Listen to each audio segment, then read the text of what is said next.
Si Father, sabi niya walang nakakulong. Dapat meron silang mask doon. So, baka daw may gusto mag-volunteer para makapag-mask sila. Buying red rice dito sa bayan.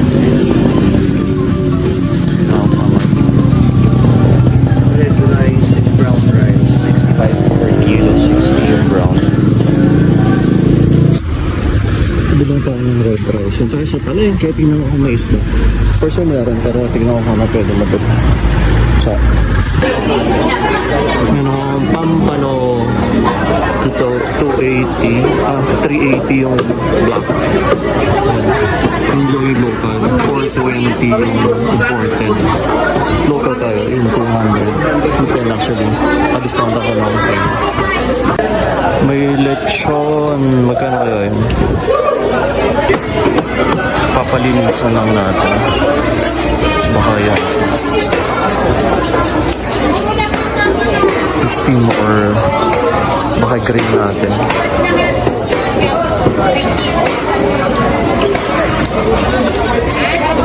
Yan pa yung hasang.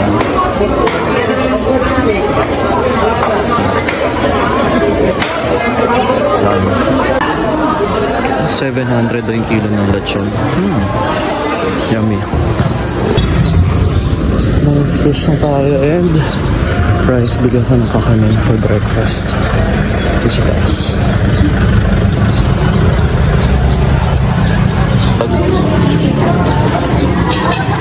May dinatog.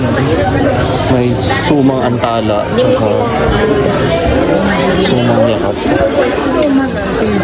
Natikman ko na yun nung nakaraan. Masarap. Taga saan ka ba ito? Sa may Kabulusan po. Laing, langka, Hindi po ay puso ng saging, tsaka papaya. Yung ginatan po na magkano? Yung ginatan magkano? ganyan din, 40 din. 40. So 40, 20, 20, 20, 60, 100. Ah, 100. Ito yung tsaka isang ginatan. Ito ang Sunday market. Mas marami pag Saturday. Puno na yung basket natin. Uwi na tayo. Thank you po. We're back home.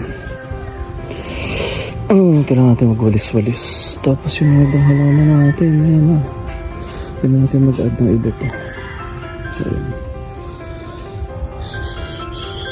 So,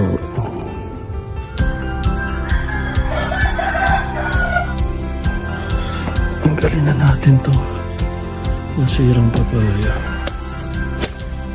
Daming tagasaw.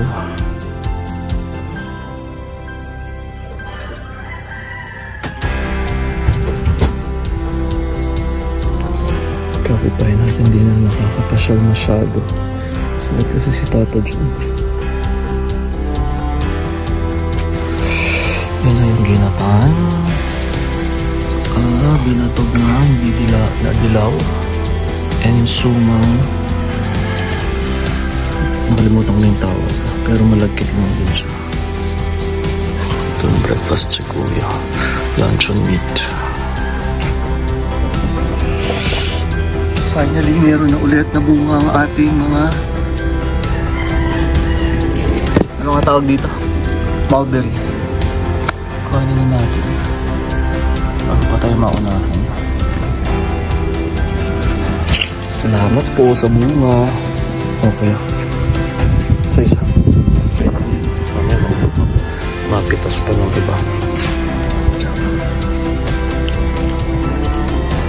Maasim-masim. Yung dati nang ako doon matamis eh. Ako nandun pa. Walang bunga yung nandun.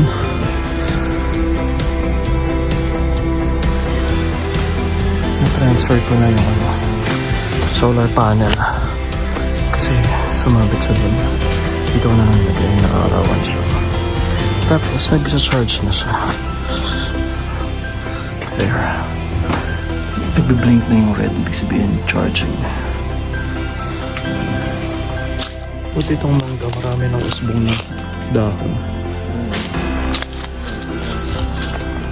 Huwag lang mapapanay na naman ng insekto.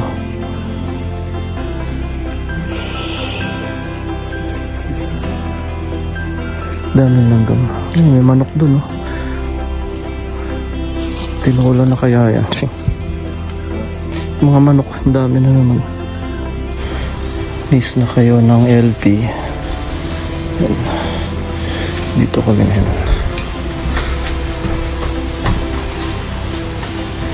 So, naglagay na ako ng mga solar lights. Yan.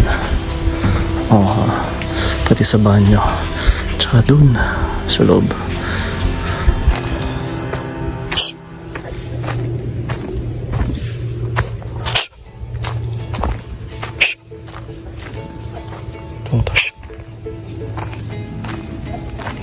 Titunulahin kita.